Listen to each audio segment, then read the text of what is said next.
Producer கவுன்சிலில் வந்து meeting நடந்துச்சு.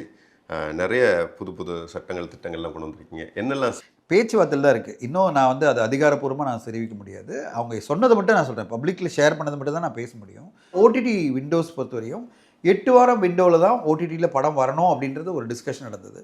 அப்போது வந்து தயாரிப்பாளர் சங்கத்தில் என்ன சொன்னாங்க, சார் நாங்கள் வந்து ஓடிடி கொடுக்குறது 4 லாங்குவேஜ் கொடுக்குறோம். தமிழ், தெலுங்கு, மலையாளம், கன்னடா. அப்போ 4 லாங்குவேஜ் கொடுக்கும்போது நான் தமிழ் மட்டுமே 8 வாரம் ஒத்துக்கிட்டேன்னா மீதி 3 லாங்குவேஜில் ஒத்துக்கலாம்.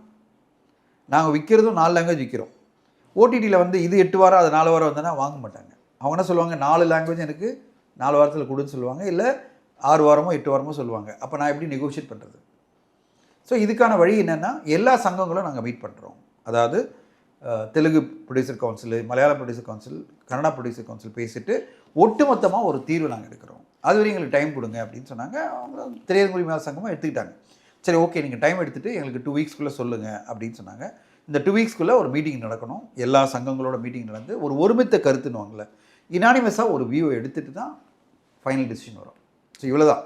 இப்போதைக்கு ஆரோக்கியமாக இந்த சினிமா அடுத்த கட்டம் கொண்டு போகிறதுக்கு என்னென்ன விஷயங்களுக்கான ஒரு டெலிபரேஷன் தான் நடந்ததை தவிர முடிவுகளோ இது இமீடியட்டாக இம்ப்ளிமெண்ட் பண்ணுற மாதிரி அந்த மாதிரிலாம் டென்ஷன் வேண்டாம். பட் டெஃபினட்டாக ஆரோக்கியமான சூழ்நிலை நோக்கி பயணிக்கணும், இந்த இண்டஸ்ட்ரி மாறணுன்றதில் உறுதியாக எல்லாருமே இருக்காங்க. அது வந்து கண்டிப்பாக நிறைய மாற்றங்கள் வரும், பார்க்க தான் போகிறீங்க.